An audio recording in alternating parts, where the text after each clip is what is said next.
আসসালামু আলাইকুম প্রিয় ভাই ও বোনেরা, আপনারা সবাই কেমন আছেন? আশা করি আল্লাহর অশেষ রহমতে সবাই ভালোই আছেন।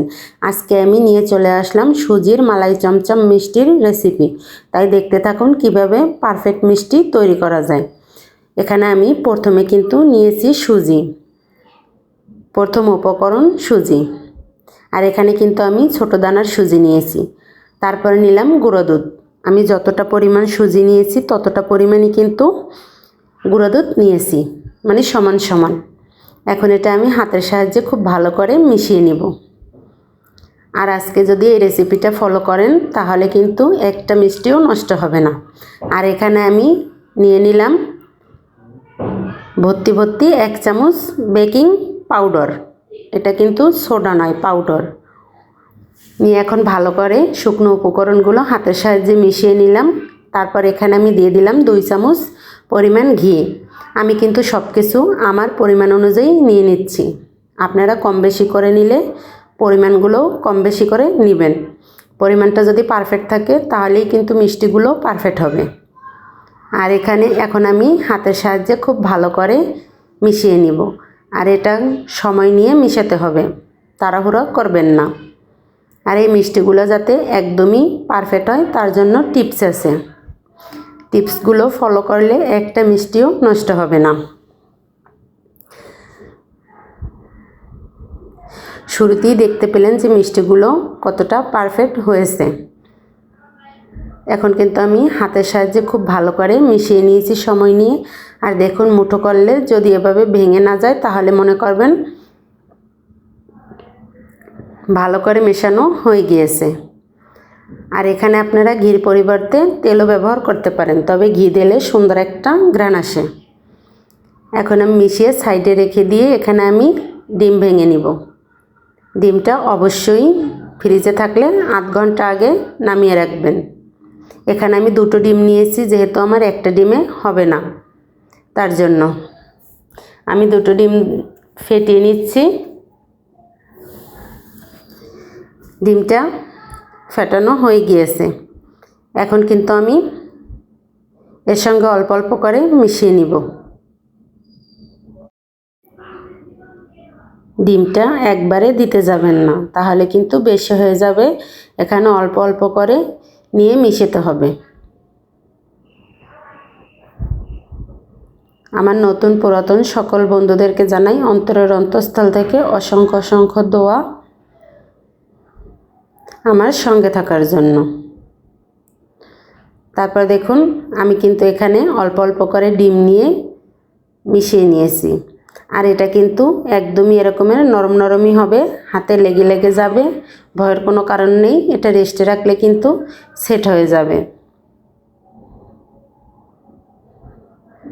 আর এখন আমি খুব ভালো করে হাতের সাহায্যে কিছুক্ষণ মথে নিব। যেহেতু সুজি দেওয়া, মথে নিলে কিন্তু মিষ্টিগুলো খুব সুন্দর হবে। তা আপনারাও যখন বানাবেন তখন এভাবে হাতের সাহায্যে কিছুক্ষণ মথে নেবেন। তারপর দেখুন, এখন রেস্টের জন্য রেখে দিলাম 5 মিনিট। 5 মিনিট পরে চলে এসেছি। দেখুন, এখন কিন্তু আর হাতে লেগে যাচ্ছে না। আমি আবারও 2-1 মিনিটের মতন মথে নিব। যেহেতু সুজি দেওয়া আছে তার জন্য কিন্তু একটু মথে নিলে মিষ্টিটা ভালো হবে।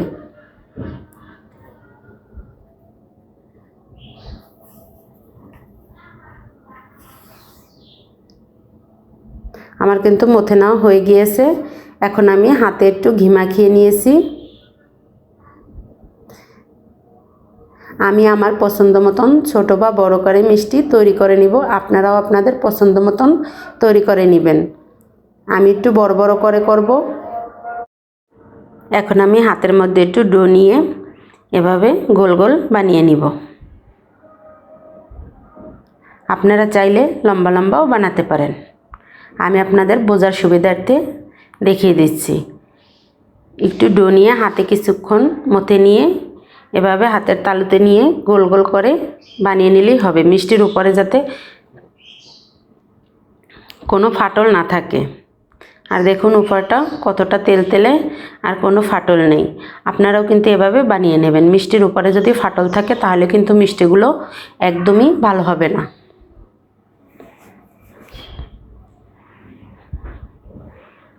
আমি আরেকটা আপনাদের বানিয়ে দেখিয়ে দিচ্ছি।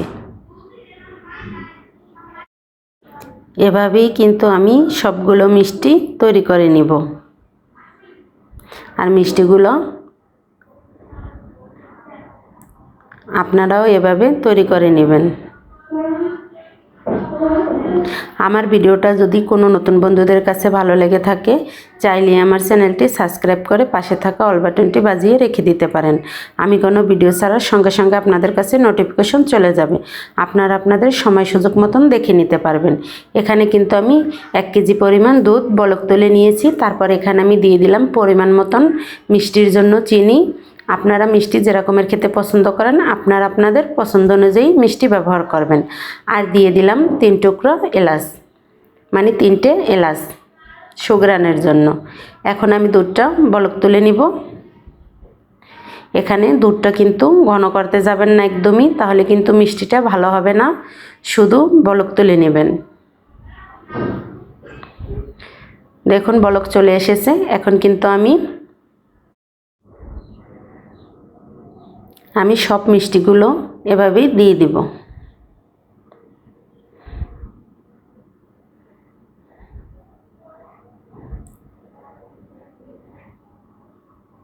জানি না কারা এখনও আমার ভিডিওর সঙ্গে আছেন। যারা আছেন যদি লাইক দিতে ভুলে যান, প্লিজ একটা লাইক দিয়ে ভিডিওটি কন্টিনিউ করবেন। সব মিষ্টিগুলো দেওয়া হয়ে গিয়েছে। এখন কিন্তু আমি ঢেকে দিব।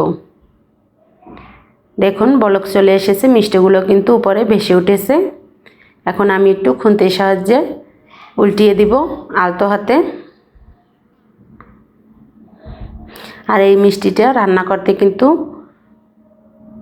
বেশি সময়েরও প্রয়োজন নেই। একবার বলক এসেছে, আমি কিন্তু উল্টিয়ে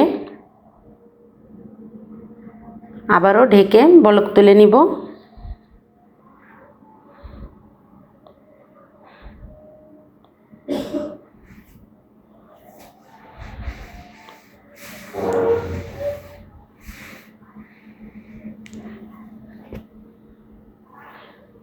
আর দেখুন দ্বিতীয়বার কিন্তু বলক তুলে নিয়েছি। মিষ্টিগুলো কিন্তু একদম ফুলে উঠেছে।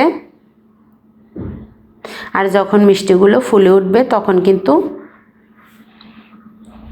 চুলাটা বন্ধ করে দিতে হবে। ফুলে ওঠার পরেও যদি জাল দেন তাহলে কিন্তু মিষ্টিটা ভেঙে যাবে আর দেখতে কিন্তু ভালো লাগবে না। এই যে আমি আপনাদেরকে কাছ থেকে দেখিয়ে দিচ্ছি, আমি কিন্তু চুলাটা অফ করে দিয়েছি। এখন আমি ঢেকে রাখবো। এভাবে ঢেকে রাখলে রসটা কিন্তু চুষে নিবে আর মিষ্টিটা কিন্তু আরও ফুলে উঠবে। দেখুন মাশাআল্লাহ কতটা সুন্দর হয়েছে। খেতেও কিন্তু অসম্ভব মজা ছিল আর একটা মিষ্টিও কিন্তু ফাটেনি। আবার দেখা হবে নতুন আর একটা ভিডিও নিয়ে। ততক্ষণ সবাই সুস্থ থাকুন, ভালো থাকুন। আল্লাহ হাফেজ।